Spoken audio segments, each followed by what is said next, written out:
Pourquoi alors que vos motivations sont si puissantes, vos envies échouent avant même que vous passiez à l'action ? À votre avis, pourquoi n'y arrivez-vous pas ? Vous écoutez l'Instant Indigo, le podcast des prises de conscience qui vous aide dans votre développement entrepreneurial. Si vous êtes à la recherche d'une dose d'inspiration dans votre vie d'entrepreneur, souvent solitaire et débordée, vous êtes au bon endroit. Seul ou avec mes invités, on va parler d'état d'esprit, de philosophie, de spiritualité, mais aussi d'actions concrètes à poser pour que vous retrouviez joie et sérénité dans votre business. Je suis Christine Dejoigny de Super Magic Me. C'est parti! Les vacances d'été arrivent. La France va glisser lentement dans la torpeur de l'été et s'offrir plusieurs jours de repos avant d'aborder la rentrée dans l'effervescence des résolutions et des promesses que l'on ne tient jamais. Comme celle de janvier. En tant qu'entrepreneur, vous avez déjà fait le bilan du premier semestre. Vous vous apprêtez, si ce n'est pas déjà fait, à rectifier certains objectifs de début d'année, à vous fixer peut-être même de nouveaux objectifs. Pour votre roadmap, pour votre feuille de route. Et puis, vous allez vous enliser à nouveau dans la routine. Cette trêve estivale, c'est un peu comme une bouffée de tranquillité avant de repartir en apnée, en mode métro, boulot, dodo. Same old, same old. Et pour peu que vous ayez des enfants scolarisés, septembre sera infernal. Vous ressentez un vide ou un pincement au cœur ? C'est très bon signe. Vous avez envie d'un peu plus ?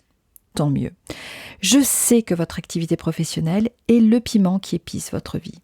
Je sais que vous avez de grands espoirs quant au futur de votre entreprise. Et puis ça a l'air simple, n'est-ce pas, de définir des objectifs cohérents avec ses valeurs, avec les besoins de ses clients et in fine de contribuer à rendre le monde meilleur.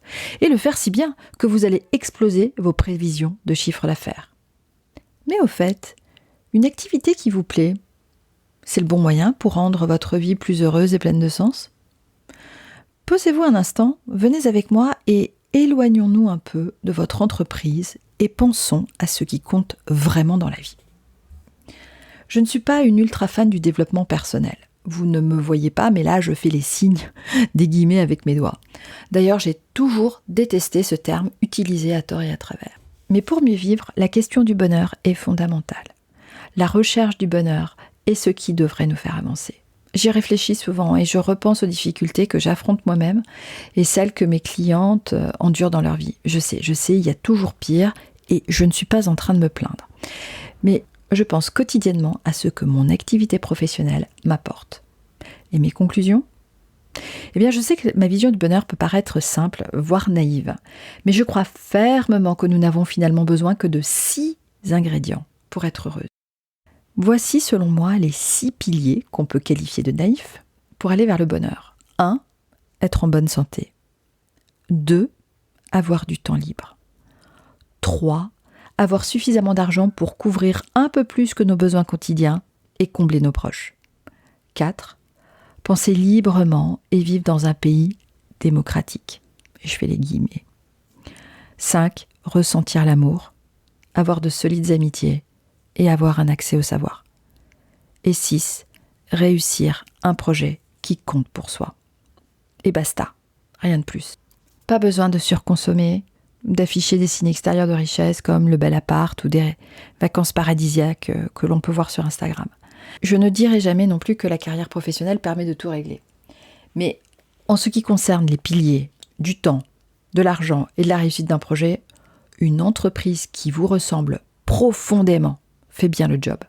Oui, une entreprise, un business, une activité en solo, appelez ça comme vous voulez. Oui, je confirme que cela peut vous apporter du bonheur. Ah ouais, rien que ça.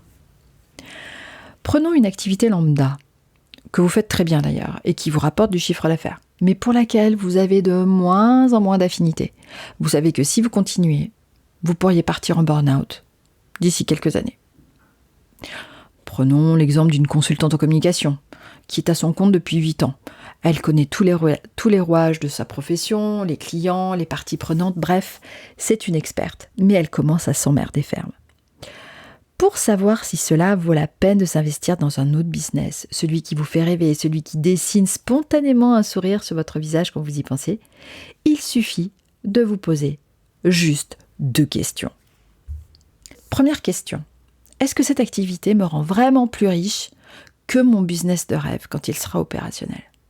Deuxième question, est-ce que mon activité actuelle me donne vraiment plus de temps libre que mon activité de rêve pourrait me donner? Et répondez sincèrement à ces deux questions.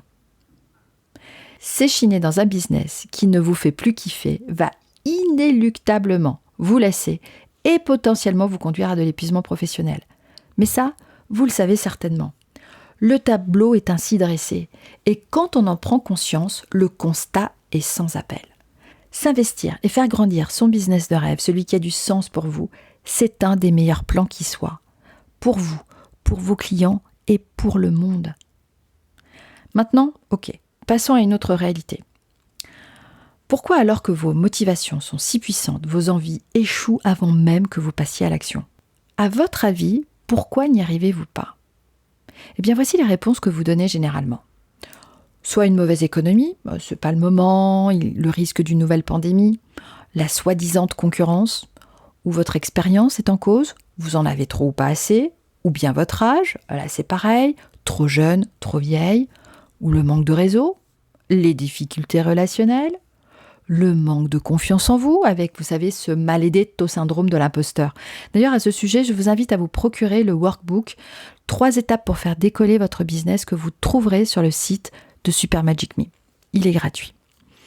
Bref, toutes les réponses que vous donnez, je peux les comprendre. Mais au final, ce ne sont que des excuses.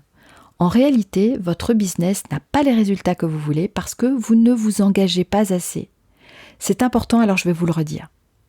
Votre business n'a pas les résultats que vous voulez parce que vous ne vous engagez pas assez. Les entrepreneuses qui cherchent à améliorer leurs résultats, qui veulent trouver des nouveaux clients, qui veulent se former de nouvelles techniques, ont toutes lu des dizaines d'ouvrages sur le mindset, les techniques de vente, le marketing, même de développement de personnel. Elles ont toutes suivi des formations sur des sujets divers et variés. Elles ont toutes intégré même des groupes d'entrepreneurs. Mais elles n'ont pas compris que pour avoir une activité qui nous porte, qui nous sert et qui sert le monde, il faut d'abord abattre un gros boulot sur soi. Ensuite, quand on a compris qui on est, ce qu'on est venu faire sur Terre et ce que l'on veut réellement, on peut commencer à développer son entreprise et songer à la croissance. Mais pas avant. En fait, je pense que vous avez une mauvaise perception de l'entrepreneuriat. Je m'explique. On critique souvent les vendeurs de rêves sur les réseaux sociaux. On critique souvent, en privé, les entrepreneuses qui ont soi-disant un business à 6 chiffres et qui affichent une belle gueule, une vie de famille idyllique et un super appart. Moi la première. Mais je me rends compte que j'ai peut-être tort. Oui, elles vous disent comment elles sont parties de zéro et comment elles vivent dans le luxe aujourd'hui. Oui, elles vous donnent des tips pour bien parler à sa communauté, être authentique, bla bla bla. Oui, elles vous donnent X conseils pour matérialiser la vie de vos rêves sans faire de concessions. Et vous gobez, fasciné par ce travail pré-mâché. Mais critiquer ces personnes, c'est seulement faire la moitié de l'analyse. Si ces discours, tarte à la crème, fleurissent, si des formations du genre créer son entreprise en 4 mois se vendent comme des petits pains, c'est parce que vous, les entrepreneuses qui n'arrivez pas à avoir les clients que vous voulez, les résultats que vous voulez, le style de vie que vous voulez, c'est parce que vous l'avez bien cherché. Parce que la plupart des entrepreneuses qui ne sont pas satisfaites des résultats qu'elles obtiennent ne veulent pas bosser. Elles cherchent juste une formule miracle pour augmenter leur chiffre d'affaires. Beaucoup ne sont que des opportunistes. Les vendeuses de rêves sur Instagram, par exemple, ne font que répondre à cette demande en donnant des solutions partielles et souvent bancales qu'elles ont vues ailleurs et qu'elles ne font que répéter. Elles vous servent la soupe que vous demandez. La suite logique ? Eh bien, quand les résultats tardent à venir, quand vous avez un coup de mou, eh bien, il est plus confortable de vous trouver des excuses plutôt que de vous remettre en question. Et là, on touche le fond du problème. La vérité, c'est que développer une entreprise qui vous ressemble et qui a du sens pour vous n'est pas si rapide et demande une sacrée action de votre part. Vous voulez des exemples ? Eh bien, au lieu de vous plaindre de votre chiffre d'affaires, agissez. Comprenez ce qui fait votre unicité et valorisez-le. Au lieu de vous plaindre de vos blocages, eh bien, faites la démarche de mieux comprendre ce que votre âme veut pour cette incarnation. Informez-vous intelligemment, ça veut dire en suivant les élans de votre cœur. Au lieu de vous plaindre du manque de temps, eh bien, coupez les réseaux sociaux, levez-vous 1 heure plus tôt et travaillez sur votre stratégie. Vous voyez, c'est bien plus long et difficile que d'assister à des formations ou regarder une énième conférence sur le nouvel outil de marketing à la mode. Le verrou est en vous, certes, mais la clé également. Vous n'avez pas réussi et pourtant, vous avez tout essayé. Je n'y crois pas. Vous n'avez simplement pas essayé ce qui fonctionne. Voici ce qui vous est arrivé. Je vous dresse le tableau. Je connais ces étapes, j'y accompagnais mes clientes à leur début. 1. Vous avez compris au fil de vos lectures qu'on pouvait développer le business de ses rêves et être durablement satisfait par sa vie professionnelle. Bon point, c'est tout à fait vrai. 2. Vous avez cru que ce serait facile et rapide. Première erreur. 3. On vous a dit de faire une formation en ligne, de poster régulièrement sur les réseaux sociaux. Donc, vous avez copié-collé un modèle qui fonctionne, et là je fais encore les guillemets avec mes doigts, et ça, c'est une deuxième erreur. 4. On vous a dit de bien travailler votre posture de CEO et sur la loi de l'attraction ou la pensée positive. Vous avez foncé sans savoir qui vous êtes avant. Troisième erreur. 5. Les résultats tardant à venir, on vous a dit de changer de mindset, de travailler sur vos croyances limitantes et que ça allait venir. Dommage que cela arrive si tard. Vous auriez dû apprendre à bien vous connaître et arrêter de vous raconter des histoires. Vous manquez de stratégie et de compassion envers vous-même, tout simplement. Vous pensiez que les clients allaient se précipiter pour vous acheter vos produits et vos services ? Mais bon sang, si ce business n'était pas le vôtre, est-ce que vous auriez envie d'acheter ce que vous proposez ? Mais honnêtement. Alors maintenant, j'ai une très bonne nouvelle pour vous. Vous pouvez inverser la vapeur. Posez-vous et prenez un peu de recul.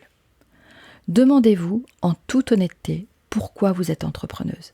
Quelles sont les véritables raisons pour lesquelles vous avez créé votre activité ? Cela n'a rien à voir avec une formation en ligne, une posture de CEO ou la présence sur les réseaux sociaux. Je dis pas ça méchamment, mais j'ai accompagné suffisamment d'entrepreneuses persuadées de savoir pourquoi elles faisaient ce qu'elles faisaient, alors qu'en vrai, elles se racontaient des histoires.